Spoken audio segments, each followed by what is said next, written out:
வணக்கம். பருப்பு பொடி எப்படி செய்யலாம் நம்ம பார்ப்போம். பருப்பு பொடி நம்ம வீட்டில் இருந்ததுன்னா இட்லிக்கு தோசைக்கு எல்லாத்துக்கும் தொட்டுக்கலாம். சாதத்தோட போட்டு நல்லெண்ணெய் ஊற்றி பிசைஞ்சு சாப்பிடலாம், நெய் ஊற்றி கூட சாப்பிடலாம். வாங்க எப்படி பருப்பு பொடி செய்யலான்னு பார்ப்போம். பருப்பு பொடிக்கு பருப்பு 1 கப் எடுத்து வச்சுருக்கேன். இந்த தோல் உளுந்து ஒரு 4 ஸ்பூன் எடுத்து வச்சுருக்கேன். வெள்ளைப்பூடு ஒரு 5 பல்ல பொடியாக கட் பண்ணி வச்சுருக்கேன்.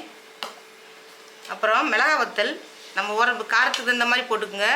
பெருங்காயத்தூள், உப்பு, கல்லுப்பு எடுத்து வச்சுருக்கேன். கருவேப்பிலை எடுத்து வச்சுருக்கேன். இப்போ 1 கப்பு பருப்பை அதில் போட்டுடலாம்.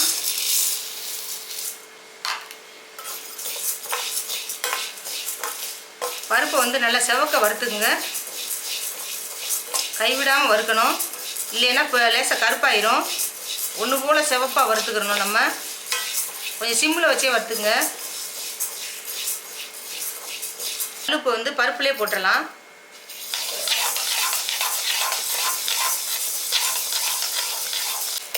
இப்போ கருவேப்பிலையை இதில் ஒரு 4 கருவேப்பிலையை உருவி போட்டுருங்க. பருப்புலேயே போட்டுருங்க.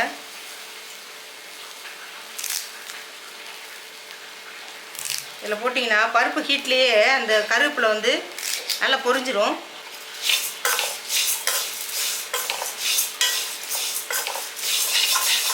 இந்த மாதிரி ரோஸ்ட் ஆகிடுச்சு, எடுத்து தட்டில் கொட்டிக்கலாம். இப்போ இந்த கருப்பு உளுந்தை அதில் போட்டுடலாம்.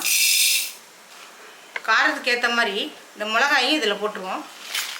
இது நல்லா சிவப்பாக வறுத்துக்குங்க. சிம்மிலே வச்சு வருங்க, அப்போ தான் நல்லா ரோஸ்ட் ஆகும். மிளகாயை உங்களுக்கு எவ்வளோ உரப்பு தேவையோ அவ்வளோ குறைச்சி போட்டுக்குங்க.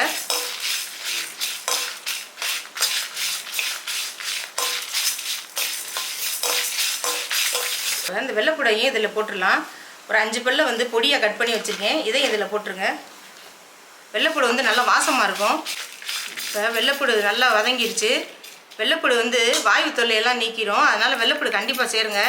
இப்போ கொஞ்சம் பெருங்காயத்தூளையும் போட்டுக்கலாம் இதோட.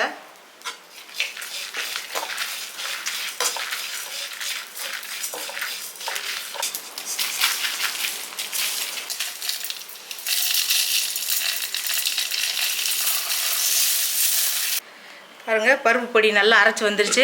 இங்கே பாருங்கள் எப்படி இருக்குது பாருங்கள். இந்த மாதிரி இந்த பக்குவத்துக்கு அரைச்சிங்க. திறக்கும் போதே அவ்வளோ ஒரு வாசமாக இருக்குது.